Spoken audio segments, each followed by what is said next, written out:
Assalamualaikum warahmatullahi wabarakatuh. Waalaikumsalam warahmatullahi wabarakatuh. Bismillahirrahmanirrahim. Alhamdulillahi rabbil alamin. Wa bihi nasta'inu ala umurid dunya waddin. والصلاة والسلام على أشرف الأنبياء والمرسلين سيدنا ومولانا محمد وعلى آله وأصحابه المجاهدين الطاهرين أما بعد. Saudara-saudara kaum muslimin rahimakumullah, di dalam surah Al-Ankabut ayat 2 Allah subhanahu wa ta'ala memberikan peringatan. Ahasiban nasu ayyutraku ayyakulu amanna wahum la yuftanun. Adakah manusia menyangka bahwa mereka akan dibiarkan saja mengucapkan amanna, dibiarkan saja mengatakan kami beriman kepada Allah, wahum la yuftanun, padahal mereka belum diuji lebih dahulu. Ini berarti apabila seseorang sudah berani mengatakan amanna, kami beriman kepada Allah, maka hendaklah ia bersiap-siap untuk menghadapi ujian. Setelah ujian datang, barulah akan nampak nyata kadar dan kualitas keimanan yang dimiliki oleh seseorang. Timbul pertanyaan, mengapa orang yang beriman yang justru diuji oleh Allah Subhanahu wa ta'ala? Logikanya tentu ringan saja, bahwa yang mengikuti ulangan di sekolah tentu adalah anak-anak sekolah. Kalau tidak sekolah, tentu saja tidak perlu ikut ulangan. Makin tinggi kelasnya, makin berat soal ulangan yang diberikan kepadanya. Demikianlah dalam kehidupan beragama. Justru yang beriman, yang mendapat ujian dari Allah Subhanahu wa ta'ala, semakin tinggi nilai kualitas keimanannya, akan semakin berat ujian dan cobaan yang diberikan kepadanya. Nabi kita Muhammad sallallahu alaihi wasallam pernah pula memperingatkan. Beliau bersabda, "Inna asyaddal bala'i al-anbiya, thumma al-awliya, thumma al-ulama, thumma al-amsal fal-amsal, ubtuliyan nasu ala hasabi dini." Sesungguhnya ujian yang paling berat adalah yang telah diberikan Allah kepada para nabi-nabi. Di bawah itu adalah para aulia, kemudian para ulama, bertahap ke bawah dan ke bawah, diuji setiap orang menurut keteguhan dan kekuatannya berpegang kepada agamanya. Jadi semakin teguh kita berpegang kepada ajaran agama, semakin dekat kita dengan aturan-aturan agama, semakin berat ujian dan cobaan yang datang menimpa kehidupan ini. Maka persoalan inilah yang akan kita bicarakan pada pertemuan kali ini, tentang cobaan-cobaan yang datang menimpa kehidupan kita. Pokok persoalannya adalah surah Al-Baqarah ayat 155. Allah Subhanahu wa ta'ala menjelaskan jenis-jenis ujian yang diberikan kepada kita orang-orang yang beriman. Dalam Al-Baqarah 155 itu Allah Subhanahu wa ta'ala menjelaskan, وَلَنَبْلُوَنَّكُمْ بِشَيْءٍ مِّنَ الْخَوْفِ وَالْجُوعِ وَنَقْصٍ مِّنَ الْأَمْوَالِ وَالْأَنفُسِ وَالثَّمَرَاتِ وَبَشِّرِ الصَّابِرِينَ الذين إذا أصابتهم مصيبة قالوا إنا لله وإنا إليه راجعون ولنبلونكم بشيء من الخوف. Dan tentu dan pasti, kata Allah, kami akan menguji kamu sekalian, kami akan mencoba kamu sekalian dengan sebagian kecil dari rasa takut. Walju', rasa lapar, wa naqsim minal amwal wal anfusi was samarat, kekurangan harta, jiwa dan buah-buahan. Ada 5 macam jenis ujian yang dijelaskan di dalam Al-Baqarah 155 ini. Yang pertama, walanabluwannakum bisyai'im minal khauf. Kami uji, kami coba kamu dengan sebagian kecil daripada rasa takut. Setiap manusia terlahir dengan membawa 2 sifat. Yang kontroversil, akan disebut apa seseorang bergantung kepada sifat mana yang lebih menonjol di dalam dirinya. Tiap orang punya rasa berani, tiap orang punya rasa takut. Kalau beraninya lebih besar daripada takutnya, ia dinamakan pemberani.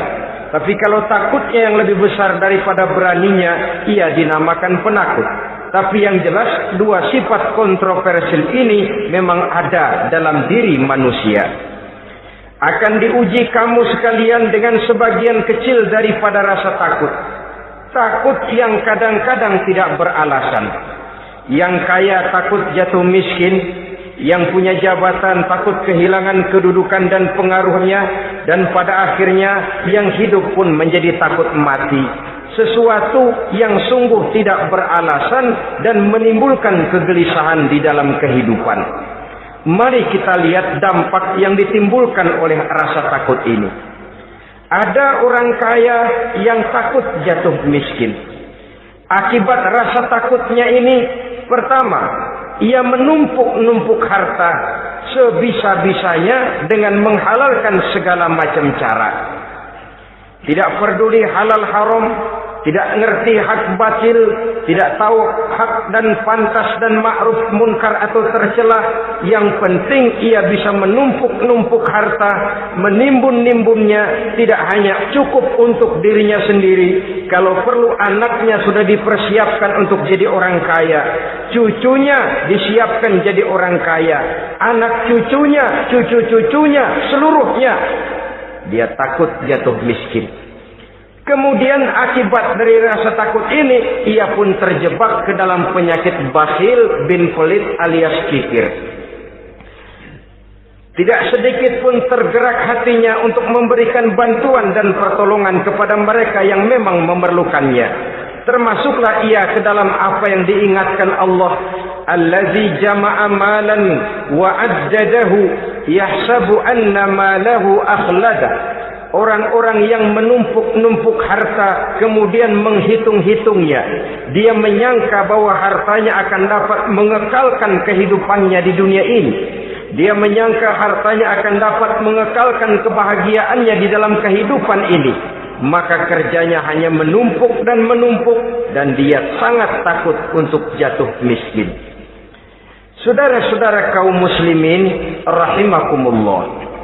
Lalu yang kebetulan punya jabatan takut kehilangan kedudukan dan pengaruhnya. Maka ia akan melakukan segala cara dan jalan untuk menjaga keamanan dan ketenangan dari jabatan yang sedang didudukinya. Hilang kesadaran bahwa jabatan adalah amanah. Hilang pengertian bahwa kedudukan adalah alat untuk berbuat baik dan mengabdi kepada sesamanya. Yang ada pikirannya hanyalah bagaimana menjaga kedudukan dan pengaruhnya agar tetap ada dalam dirinya. Segala cara pun dilakukan dan kadang-kadang ia kehilangan kontrolnya. Kemudian pada akhirnya manusia pun dilanda oleh perasaan takut mati. Sungguh sangat tidak beralasan sama sekali. Karena mati adalah kewajiban dari semua yang bernama hidup. Dan Nabi mengingatkan, al-mautu babun fa kullun nasi dakhilu. Mati adalah merupakan satu pintu yang setiap orang akan masuk ke dalam pintu itu. Bahkan mati sesungguhnya bisa merupakan nasihat di dalam kehidupan kita. Beliau bersabda, taraktu fikum nasihataini, natiqan wa samitan. Aku tinggalkan kepada kamu 2 macam nasihat. Pertama, nasihat yang pandai bicara, dan yang kedua, nasihat yang diam saja. Sahabat bertanya, nasihat yang pandai bicara itu apa ya Rasul? Beliau menjawab, Al-Quran. Kalau nasihat yang diam saja apa ya Rasul? Beliau menjawab, maut.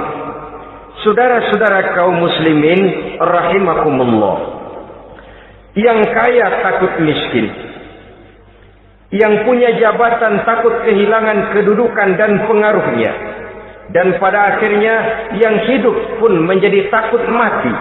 Sesungguhnya takut-takut yang sangat tidak beralasan sama sekali.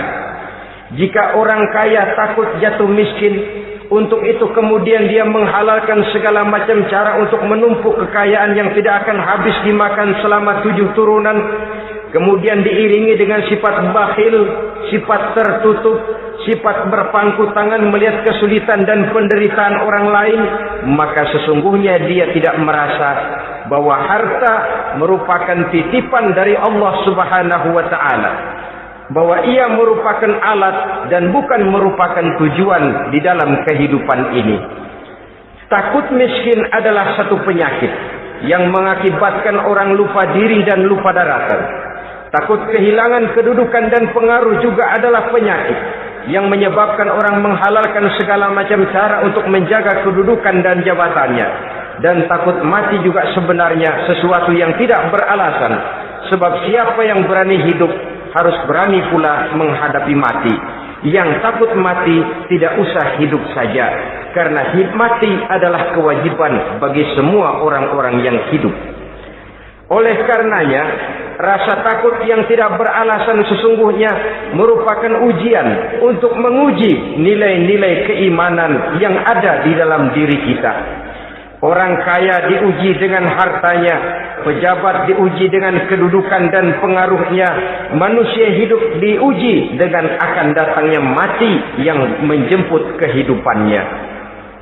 Menghadapi ujian-ujian semacam ini, maka marilah kita menyadari, yang kaya tidak perlu takut miskin. Dari Allah harta itu datang, kepada Allah harta itu akan kembali. Yang punya kedudukan dan pengaruh tidak usah takut kehilangan kedudukan dan pengaruhnya, karena jabatan sesungguhnya merupakan amanah dari Allah Subhanahu wa taala yang harus digunakan dan dianggap sebagai kesempatan untuk berbuat kebajikan sebanyak-banyaknya. Saudara-saudara kaum muslimin rahimakumullah, ini bagian pertama dari ujian-ujian yang ada dalam Al-Baqarah 155. Walanabluwannakum bisyai'im minal khauf. Kami akan uji, kami akan coba kamu dengan sebagian kecil daripada rasa takut. Takut yang kadang-kadang saya katakan sekali lagi sangat tidak beralasan. Akibatnya bisa menimbulkan gejala-gejala yang aneh di dalam kehidupan kita. Saudara-saudara, yang kedua, walju, akan kami uji kamu dengan rasa lapar. Kelaparan belum tentu identik dengan kemiskinan. Bahkan di dalam surah An-Nahl ayat 112, Allah Subhanahu wa taala memberikan contoh yang sangat nyata dan jelas. وَضَرَبَ اللَّهُ مَثَلًا قَرْيَةً كَانَتْ آمِنَةً مُطْمَئِنَّةً يَأْتِيهَا رِزْقُهَا رَغَدًا مِنْ كُلِّ مَكَانٍ فَكَفَرَتْ بِأَنْعُمِ اللَّهِ وَأَذَاقَهَا اللَّهُ لِبَاسَ الْجُوعِ وَالْخَوْفِ بِمَا كَانُوا يَصْنَعُونَ. Allah memberikan contoh bagaimana keadaan satu negeri yang makmur, aman, tenang, tentram. Rezekinya datang dari segala arah. Fakafarat bi an'umillah, tapi sayang sekali penduduknya kufur dengan nikmat yang diberikan Allah Subhanahu wa taala kepada mereka. Akibatnya fa azaqahallahu libasal ju'i wal khauf.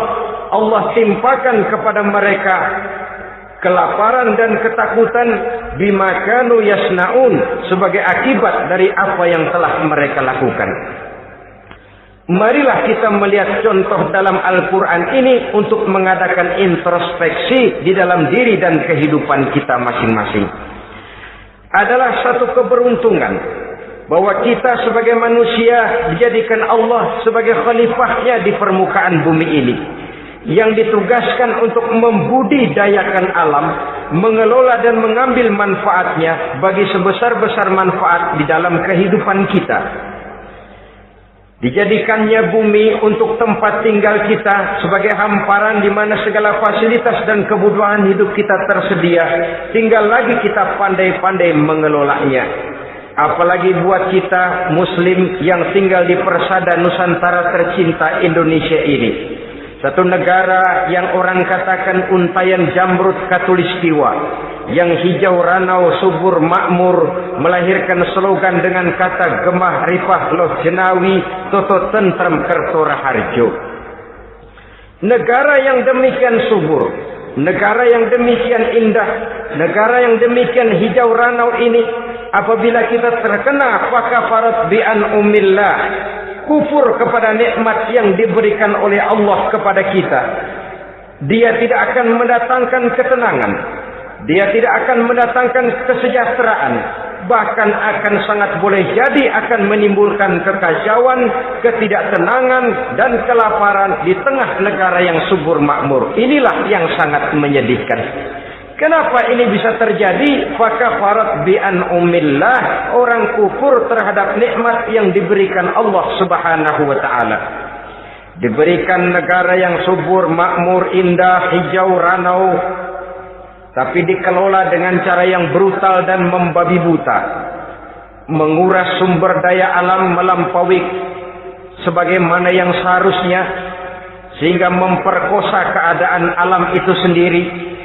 Hutan dan belukar yang ditebangi secara liar dan sembarangan akan melahirkan gurun-gurun pasir yang gersang dan tandus, sehingga dengan demikian maka akan mengakibatkan malapetaka bagi kehidupan manusia itu sendiri. Begitu juga percobaan-percobaan ilmu pengetahuan yang mengundang dan mengandung reaktor-reaktor nuklir akan memberikan luka kepada alam itu sendiri, yang mengakibatkan akan kembali kerugian kepada makhluk bernama manusia.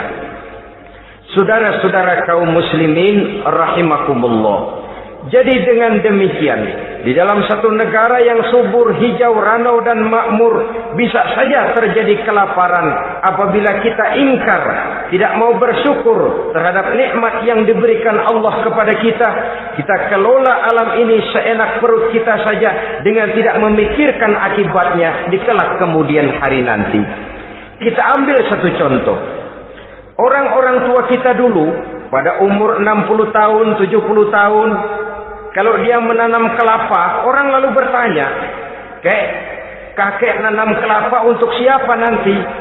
Apa jawabannya? Untuk anak cucu saya. Umur 60 tahun atau umur 70 tahun, ia masih menanam pohon kelapa. Untuk apa katanya? Untuk anak cucu saya di belakang kemudian hari nanti. Orang yang bisa menanamkan sesuatu untuk generasi yang akan datang, itulah orang tua yang bijaksana. Tapi orang yang menanam sesuatu hanya untuk kepentingan dirinya sendiri saja, maka itulah orang yang hanya mementingkan diri sendiri atau orang egois. Tapi lebih celaka lagi, orang yang mau melakukan sesuatu yang akan meninggalkan akibat bagi generasi yang akan datang, akibat yang tidak baik, itulah orang yang aniaya, orang yang zalim di dalam kehidupan kita. Bumi, tempat di mana kita manusia tinggal, bukan satu wujud yang tanpa batas. Pernahkah kita membayangkan cuma satu bumi untuk dihuni oleh 5 miliar lebih dari makhluk bernama manusia, yang kadang-kadang pertumbuhan sarana untuk menunjang kehidupan tidak sepesat pertumbuhan jumlah makhluk bernama manusia itu sendiri. Oleh karena itu kita dituntut untuk pandai-pandai mengelola, membudidayakan alam ini dengan tetap menjaga keseimbangannya, sehingga bahaya kelaparan yang merupakan ujian di dalam kehidupan, insya Allah tidak akan kita temukan di dalam kehidupan kita. Saudara-saudara kaum muslimin rahimakumullah, ini kelaparan dalam artian sebagai satu bangsa. Bisa juga kelaparan dalam artian dalam kehidupan pribadi daripada manusia. Hidup ini, kata orang, berjalan bagaikan roda pedati. Sekali tempo naik kita ke atas, lain saat turun kita ke bawah. Ada saatnya kita jaya, ada saatnya kita pun mengalami kemunduran. Oleh karena itu, pasang surut kehidupan ini membuat orang seharusnya sadar bahwa pasang surut itu tidak harus menyebabkan pasang surutnya dia di dalam melaksanakan ibadahnya kepada Allah Subhanahu wa ta'ala. Kelaparan boleh jadi memang merupakan ujian untuk menguji nilai-nilai keimanan seseorang. Apabila dalam kondisi lapar imannya mantap, imannya teguh, imannya kuat, maka dalam kondisi di mana perutnya tidak lapar, tentu iman itu akan lebih bertambah mantap lagi. Kalau orang perutnya kenyang, kalau orang perutnya berisi penuh, lalu imannya stabil, kemudian pada saat kelaparan imannya pun mengalami penurunan, maka di situ nyata, di saat dia diuji dengan kelaparan, kualitas imannya ikut menyurut, mundur ke belakang, dan mengalami proses degradasi, proses peluncuran dan penurunan. Oleh karenanya, marilah kita menyadari Allah Subhanahu wa ta'ala senantiasa memberikan yang terbaik kepada kita bersama. Kelaparan, apabila kita terima dengan sikap lapang dada, tidak akan menyebabkan kita menjadi berbuat nekat. Tetapi kita tetap dalam kontrol, tetap dalam keadaan yang stabil, tidak keluar dengan melakukan perbuatan-perbuatan yang negatif. Bagaimanapun kita ingin membela dan mempertahankan kelangsungan hidup, betapa dan bagaimanapun kita ingin menjaga kelangsungan perut, namun kita tetap tidak keluar dari norma-norma dan kaedah-kaedah yang telah ditentukan di dalam kehidupan beragama. Inilah cobaan yang kedua yang ada dijelaskan dalam Al-Baqarah ayat 155 tadi, berupa kelaparan. Yang ketiga, wa naqsim minal amwal, kekurangan harta alias kemiskinan. Kemiskinan, saudara-saudara, merupakan ujian dari Allah Subhanahu wa ta'ala untuk menguji sejauh mana kekuatan iman yang kita miliki di dalam kehidupan. Tetapi sesungguhnya bukan hanya kemiskinan, kekayaan pun pada hakikatnya juga merupakan ujian. Namun umumnya manusia akan lebih merasa diuji jikalau dia miskin daripada diuji jikalau dia menjadi orang yang kaya. Pada sisi lain, kenyataan mengatakan banyak orang lulus ketika diuji dengan kemiskinan, tetapi gagal berantakan setelah diuji dengan kekayaan. Kemiskinan pun apabila kita lihat dari segi kehidupan bermacam bentuknya. Ada kemiskinan di bidang ilmu pengetahuan. Karena kemiskinan dan kebodohan memang merupakan dua saudara yang seakan-akan sekandung. Yang satu bisa menimbulkan yang lain, tapi paling celaka kalau keduanya sudah berjalan beriringan. Maksud saya, kemiskinan bisa menimbulkan kebodohan, kebodohan bisa menimbulkan kemiskinan, tapi yang paling celaka sudahlah miskin, bodoh pula. Miskin ilmu. Yang kedua, miskin akhlak. Ini lebih parah lagi daripada miskin ilmu. Kalau miskin ilmu, orang sekadar goblok bin bodoh alias tolol, maka miskin akhlak ini menyebabkan orang kurang ajar, tidak punya budi pekerti. Sehingga dengan demikian miskin akhlak sesungguhnya lebih bahaya daripada miskin ilmu. Adapun miskin yang kita kenal pada umumnya dan juga yang dimaksud dalam ayat ini adalah miskin harta. Imam Ali karramallahu wajhah pernah memberikan peringatan, kadal faqru ayyakuna kufran. Boleh jadi kemiskinan mendekatkan orang kepada kekufuran. Dengan kata lain, biasanya kemiskinan bisa membuat orang nekat. Kalau sudah nekat, maka bukan cuma harga diri yang terjual, bukan cuma keluarga yang terjual, bukan cuma nilai-nilai materi yang dimilikinya yang terjual, bahkan iman dan keyakinannya. akidah dan pandangan hidupnya pun tidak akan segan-segan digadaikannya, dijualnya untuk mengatasi kelaparan dan kemiskinan itu tadi. Padahal selalu diingatkan, pandangan dan keyakinan, iman sesungguhnya merupakan intan paling mahal, sesungguhnya merupakan mutiara paling berharga di dalam kehidupan kita. Maka kemiskinan memang merupakan ujian. Banyak orang yang kebal berhadapan dengan segala macam cobaan, tapi pada saat diuji dengan kemiskinan, ia tidak tahan diri, ia tidak sanggup menjaga dan mempertahankan akidahnya, maka akidah yang cuma satu-satunya pun ikut terjual juga adanya.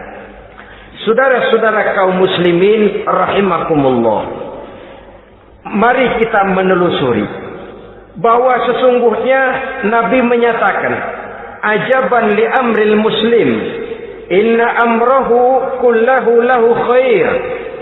Aneh kata Nabi, aku heran kata Nabi, urusan orang Islam ini sesungguhnya semuanya baik. Baik bagaimana? Kalau dia kaya, dia bersyukur, dan itu baik. Kalau dia miskin, dia bersabar, itu juga baik. Jadi kaya bagi orang Islam baik, miskin bagi orang Islam juga baik. Kalau dia kaya, dia kan bisa berkata, alhamdulillah saya kaya, mudah-mudahan harta ini bisa menunjang ibadah saya kepada Allah Subhanahu wa taala. Baik. Kalau dia miskin, dia juga berkata, alhamdulillah saya miskin, mudah-mudahan di akhirat nanti pemeriksaannya tidak lama-lama seperti orang kaya. Ya kalau melarat yang mau diperiksa apaan? Memang nggak punya apa-apa. Yang kaya boleh jadi pemeriksaannya rada surat, banyak sikutannya. Saudara-saudara kaum muslimin, dua persoalan ini baik kalau kita tidak salah terima. Mana yang lebih baik? Tentu yang lebih baik menjadi orang kaya yang bersyukur. Dan itu memang wajar. Kaya syukur, miskin sabar. Yang luar biasa kalau mau tahu, miskin syukur. Kalau kaya syukur memang mestinya. Miskin sabar, ya mestinya lah. Miskin kagak sabar mau kemana? Tapi yang luar biasa sesungguhnya miskin syukur. Syukur bagaimana? Ya seperti saya katakan tadi, alhamdulillah, mudah-mudahan di akhirat nanti pemeriksaannya tidak lama seperti orang yang kaya. Sehingga kata Nabi, setiap persoalan yang dihadapi umat Islam baik bagi dia. Miskin baik, kaya baik, asal orang tidak salah terima. Tapi sebaliknya, kalau salah terima, kaya lupa diri, miskin lupa daratan. Pada posisi di mana dia sebenarnya tidak bisa menerima kenyataan dengan baik, akhirnya kehilangan kontrol. Saudara-saudara kaum muslimin rahimakumullah. Karena itu pada pertemuan kali ini saya ingin mengajak kita bersama. Marilah kita menyadari betapapun kemiskinan yang datang menimpa, seluruhnya merupakan ujian yang datang dari Allah untuk menguji nilai-nilai keimanan kita. Jangan iman itu berubah, jangan akidah itu bergoyah, jangan keyakinan dan pandangan hidup itu tertukar dengan keyakinan dan pandangan hidup lainnya. Bahkan dalam kemiskinan, orang biasanya menemukan diri dan kepribadiannya. Dalam kemiskinan, orang bisa berjalan lebih lurus untuk mendekati Allah Subhanahu wa taala. Sesungguhnya kemiskinan bukan merupakan sesuatu yang harus kita takuti, apalagi kalau ia memang merupakan ujian. Kemiskinan yang merupakan ujian adalah kemiskinan yang akan berakhir dengan kebaikan. Saudara-saudara kaum muslimin, tapi jangan lupa membicarakan pokok persoalannya. Ini kalau kemiskinan menimpa orang-orang yang beriman, itu yang ujian. Kalau nggak beriman, melarat, bukan ujian, persekot.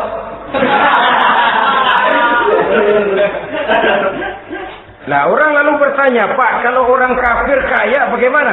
Nah, begini saudara-saudara, dalam agama itu ada yang disebut nikmat, ada yang disebut istidraj. Kalau nikmat itu hanya diberikan kepada hamba-hamba yang beriman. Kalau istidraj itu diberikan kepada siapa saja yang mau berusaha. Tidak soal dia beriman atau tidak. Tidak soal dia mau bersujud atau tidak. Asal dia berusaha, dia dapat. Itu yang dinamakan istidraj. Seperti orang mancing ikan, mesti diberikan umpan. Setelah umpan itu dimakan, tidak langsung ditarik, tapi diulur dulu. Sampai kira-kira mata kail itu nyangkut di leher si ikan, baru diangkat ikan itu ke atas. Dan sampai di atas kita bisa maklum nasib ikan tadi. Bisa digetok, bisa dibacok, bisa digoreng, bisa dipepes. Tapi yang jelas nasibnya merana. Maka kalau ada orang makin jauh dari agama, makin kaya, makin tidak mau sholat, makin berlimpah hartanya, saudara tidak usah heran, cukup dalam hati saja, ikan lo. Jangan keras-keras, marah dia.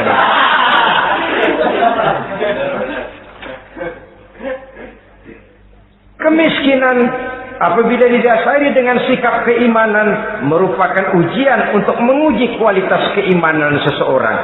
Bahkan satu hadis menyatakan apabila Allah mencintai seorang hamba, maka diujinya hamba itu karena Allah ingin mendengar liyasma'a tadarru'ahu, ingin mendengar ratapan orang tadi. Sama juga kita, kadang-kadang karena cinta benar kepada anak kita yang mungil, suatu saat kita ingin mendengar dia nangis, kita cubit dia. Bukan karena gemes, bukan karena benci, ingin mendengar nangisnya kok indah begitu. Saudara-saudara kaum muslimin rahimakumullah. Jadi jangan sampai ada pertanyaan, saya kan sembahyang rajin banget, kenapa miskin ya?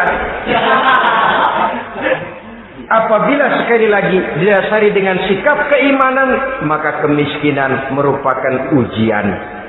Dan tentu anak sekolah itu kalau lagi ujian berat, capek, sakit hati, peras keringat, banting tulang, kepanasan, kehujanan, kenikmatan baru akan dia rasakan pada saat terima rapot pengumuman kenaikan kelas. Di situ kenikmatannya terasa. Demikian menghadapi ujian, kita cuma mengeluh.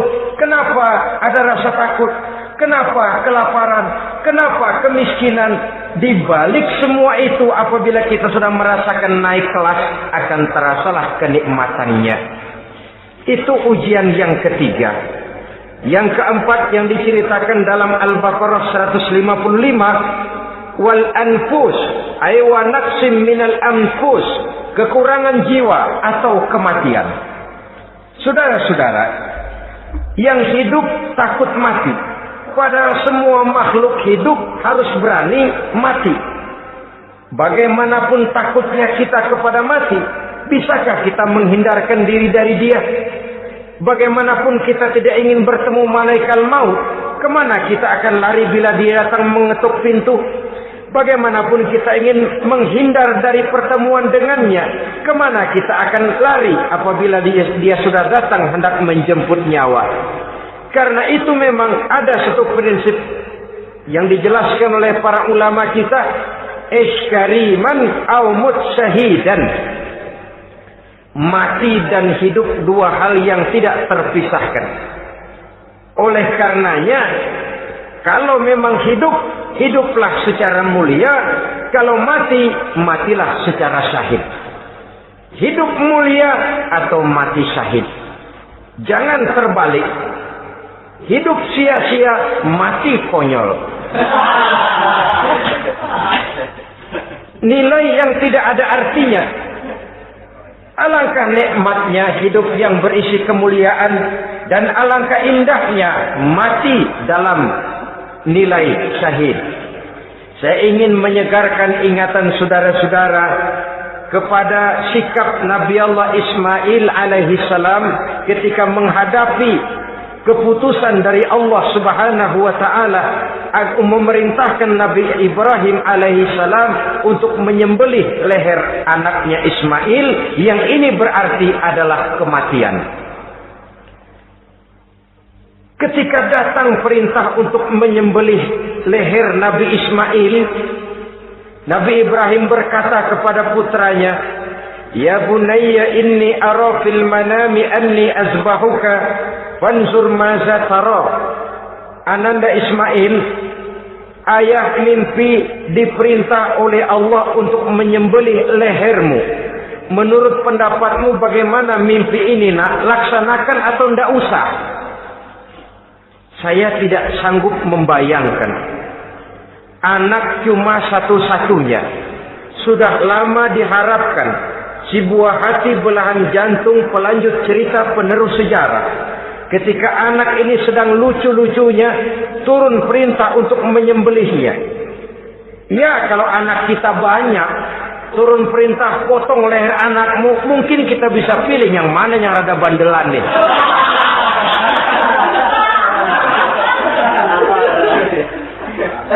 Tapi ini anak cuma satu-satunya. Lucu, sudah lama diharapkan. Dan memang itu juga merupakan ujian kepada Nabi Allah Ibrahim. Seolah-olah Allah berkata, "Hai Ibrahim, dahulu sebelum kau punya anak, kau memang cinta kepadaku. Sekarang setelah kau punya anak, masuk rasa cinta anak ke dalam hatimu. Buktikan Ibrahim, mana yang lebih besar, cintamu kepadaku, kata Allah, atau cintamu kepada anakmu. Sembelih leher anakmu." Ternyata kemudian sejarah menyatakan Nabi Ibrahim cinta kepada Allah, beliau pun cinta kepada putranya. Tapi cintanya kepada Allah lebih besar daripada cintanya kepada putranya. Sehingga ketika turun perintah penyembelihan, itu pun dilaksanakannya, tapi tetap musyawarah dulu. Yakin itu memang perintah Allah, beliau toh mengajak dialog putranya.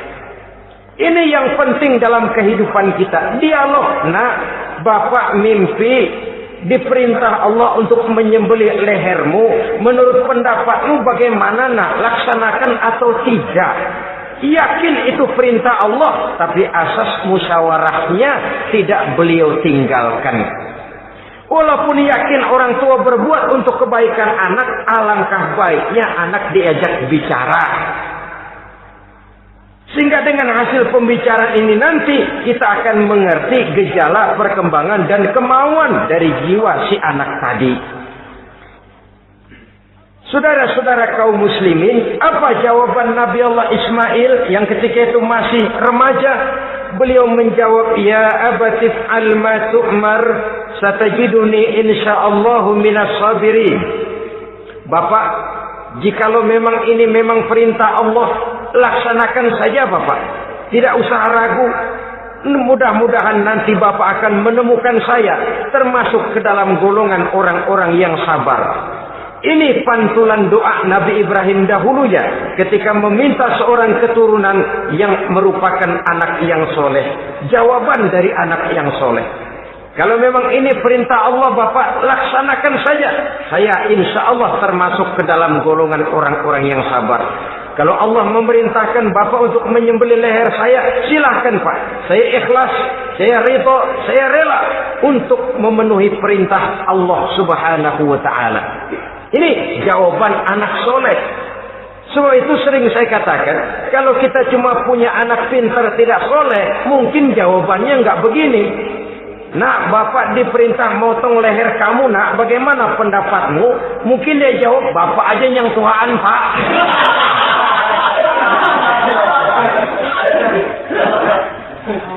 Saudara-saudara kaum muslimin rahimakumullah. Jadi prinsip ini gugur memenuhi panggilan Allah. Hidup mulia atau mati dengan syahid. Dua pilihan yang harus dua-duanya bisa kita laksanakan. Iskariman au mutsyahidan. Kalau hidup, hiduplah dalam kemuliaan. Kalaupun mati, matilah sebagai syahid. Sebagai orang yang dikenang kebaikan dan kebajikannya. Sebagai orang yang dekat dan banyak berbuat untuk kepentingan agamanya. Jangan tidak tercapai kedua-duanya. Hidup tidak punya nilai, mati pun tidak punya arti. Sia-sia semuanya. Kita masih hidup, orang anggap enggak ada. Dalam istilah tauhid disebut wujuduhu ka'adamihi. Adanya sama dengan tidak adanya. Dia sih ada apa enggak ada sama, gitu-gitu juga. Alangkah ruginya kalau ada kita dianggap sama dengan tidak ada. Apalagi kalau kita sudah tidak ada, ya tidak ada beneran. Iskariman au mutsyahidan. Hiduplah mulia atau matilah sebagai syahid. Saudara-saudara kaum muslimin rahimakumullah. Mati sesungguhnya juga merupakan ujian. Untuk menguji sejauh mana persiapan yang sudah kita lakukan di dalam kehidupan ini untuk menyambut. Dan tidak cuma sekedar untuk menyambut, tapi juga untuk mengarungi kehidupan sesudah kematian itu sendiri. Sebab kematian bukan akhir dari segalanya.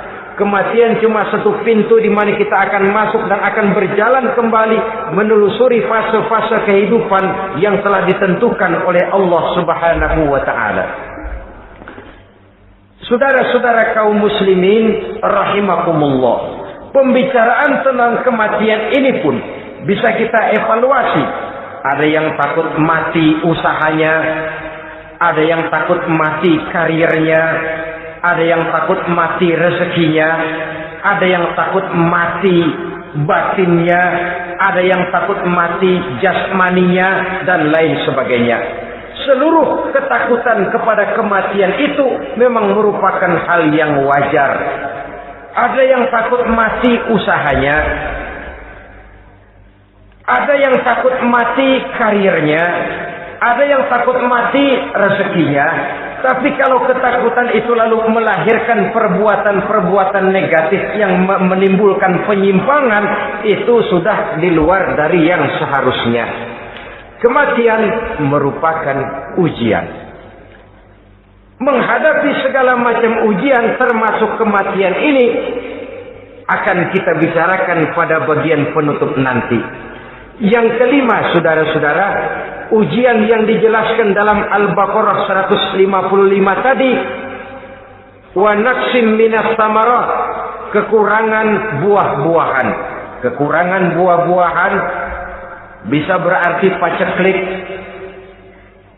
Ini juga bisa diakibatkan oleh apa yang dijelaskan dalam An-Nahl 112 tadi. Orang kufur kepada nikmat yang diberikan Allah Subhanahu wa taala. Orang jauh dari petunjuk-petunjuk agama, merasa segala persoalan bisa dipecahkan dengan kemampuan otaknya, hilang rasa ketergantungannya kepada Allah Subhanahu wa taala. Maka usahanya bisa berakhir dengan yang tidak diharapkan. Sudah bikin target, tahun ini kita bakal panen raya besar. Tahu-tahu tikus ngamuk.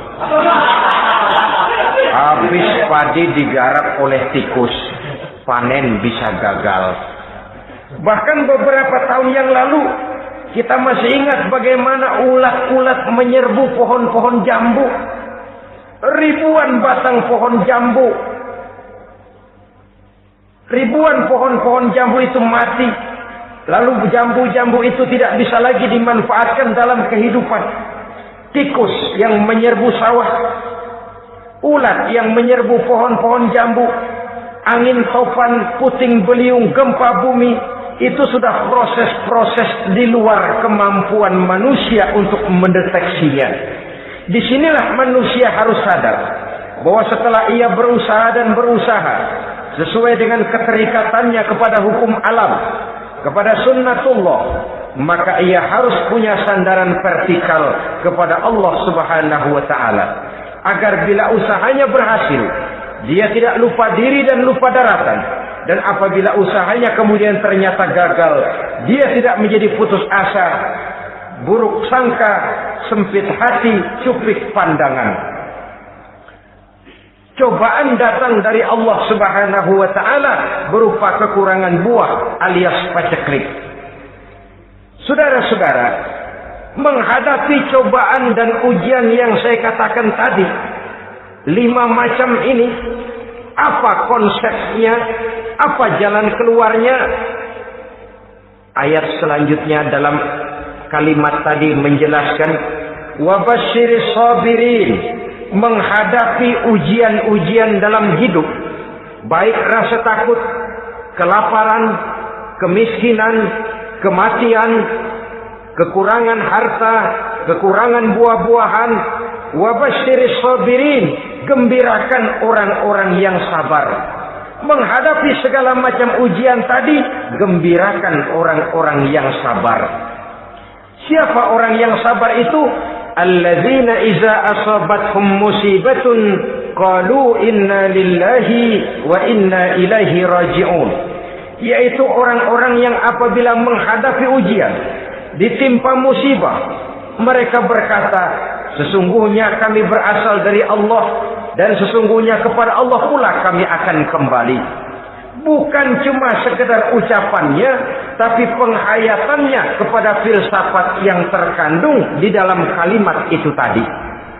Maka jadilah dia semacam lipstik, jadilah dia semacam dekorasi.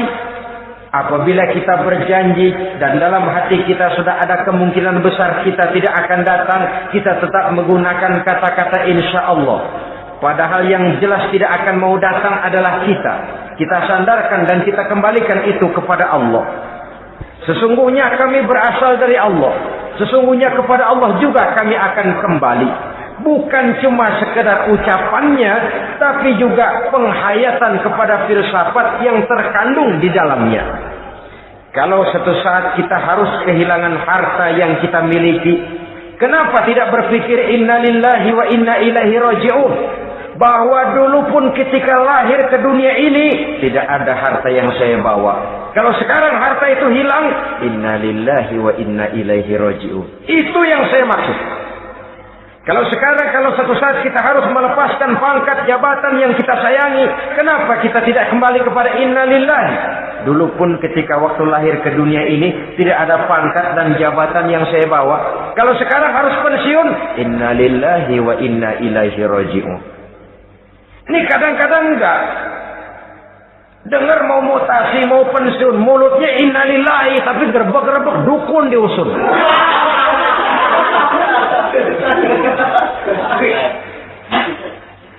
Keluarganya meninggal, mulutnya innalillahi, tapi nangisnya tetap nggak mau berhenti. Bukan cuma sekedar ucapannya, tetapi penghayatan kepada nilai dan filsafat yang terkandung di dalam kalimat innalillahi itu. Sesungguhnya segalanya saja berasal dari Allah. Segalanya saja akan kembali kepada Allah Subhanahu wa ta'ala. Kalau ini yang kita jadikan landasan, maka sesungguhnya menghadapi berbagai ujian ini kita tidak akan salah singkap, tidak akan salah tingkah, tidak akan salah sikap.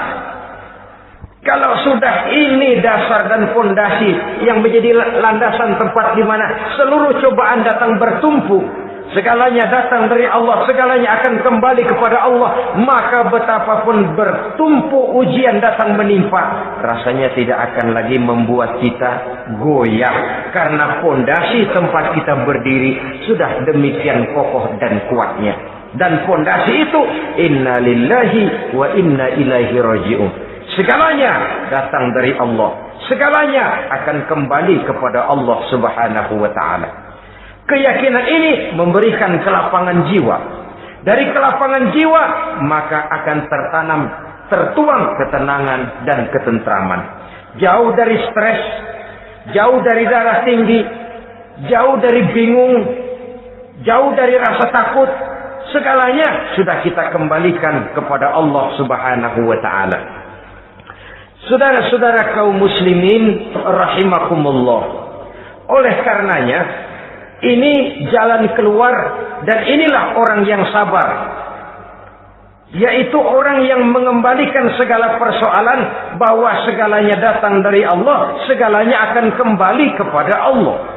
Bukan sabar dalam pengertian kita sehari-hari.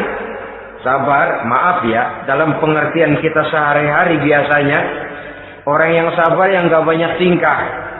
Diam, Nggak salah apa-apa, kepala yang dikelepak. Diam aja. Ente nggak salah apa-apa dikelepak, diem ya. Gua lagi sabar, diem loh. Rasanya ini sih, kalau sabar macam ini yang kita punya, boleh jadi kita akan tertindas terus. Sebab itu pada penghujung surah Al-Asr, Allah menggandengkan antara tawasau bil haq dengan tawasau bis sabr. Kebenaran dan kesabaran, dua hal yang memang tidak boleh terpisahkan satu dengan yang lain. Kalau kita benar, kita harus sabar. Kalau kita mau sabar, harus karena benar. Apabila kebenaran satu prinsip, maka kesabaran adalah satu strategi. Prinsip yang tanpa strategi bisa membuat kita tidak akan mencapai tujuan yang kita harapkan. Artinya, kebenaran tanpa kesabaran membuat kita mudah dipatahkan orang, tapi kesabaran tanpa kebenaran akan membuat kita diinjak terus oleh orang lain. Karena itu, kalau yakin kita benar, harus sabar. Kalau mau bersabar, harus karena benar. Dalam hal ini, sifat sabar yang dicontohkan oleh Rasulullah Sallallahu Alaihi Wasallam sungguh memang merupakan jadi panutan. Sepanjang persoalannya adalah persoalan pribadi, sepanjang pribadi beliau yang dihina, sepanjang pribadi beliau yang dicaci maki, beliau biasanya bisa mengendalikan diri. Tapi kalau sudah agama masalahnya, maka beliau pun tidak segan-segan mencabut pedang, maju ke medan perang. Bukan untuk memaksakan agama dan keyakinan, karena agama dan keyakinan memang tidak bisa dipaksakan. Tapi untuk menjaga, membela dan mempertahankan agama dari hinaan, cemoohan dan caci maki orang lain. Yang kita lakukan sebaliknya. Kalau pribadi kita yang dihina, marahnya 17 langit. Tapi kalau sudah agama dicaci maki orang, agama dihina orang, agama diremehkan orang, biarin dah, masih banyak ustaz. Cuma masalah ustadkah agama itu? Cuma urusan kiaikah agama itu? Tidak. Agama itu urusan setiap pribadi muslim. Ya, dia jadi pengusaha, ya dia jadi pejabat, ya dia jadi seniman, ya dia jadi teknokrat, ya dia jadi ekonom, ya dia jadi pakar di berbagai bidang. Agama adalah masalah setiap kita. Kalau pribadi Nabi yang dicaci, pribadi yang dihina dan dicemoohkan orang, beliau mengendalikan diri. Tapi kalau sudah agama taruhannya, beliau tidak segan-segan cabut pedang, maju ke medan perang. Sabar, tapi pada tempatnya. Sabar tidak dalam artian diam, ndelohom, ayem-ayem, nggelenggem, menunggu embun yang turun dari langit. Emang lagi lapar, sabar aja. Nggak usah makan, nanti juga waktunya Tuhan kasih kenyang-kenyang. Kalau sabar macam ini yang kita pakai, lapar terus dah. Emang giliran sakit, sabar aja. Nggak usah berobat, nanti juga waktunya baik, sembuh. Mati terus dah.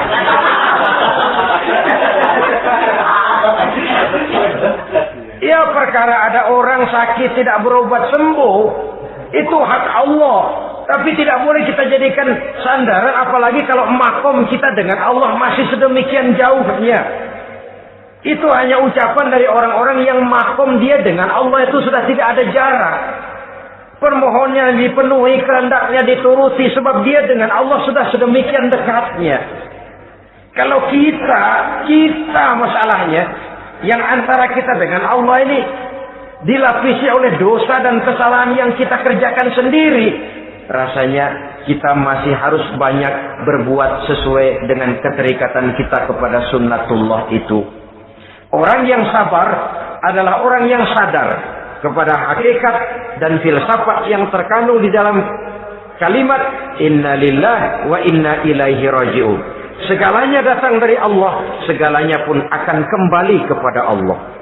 Harta yang hilang tidak membuat kita gundah, pangkat yang harus kita tanggalkan tidak membuat kita kecil hati, dan tidak akan meninggalkan medan pengabdian.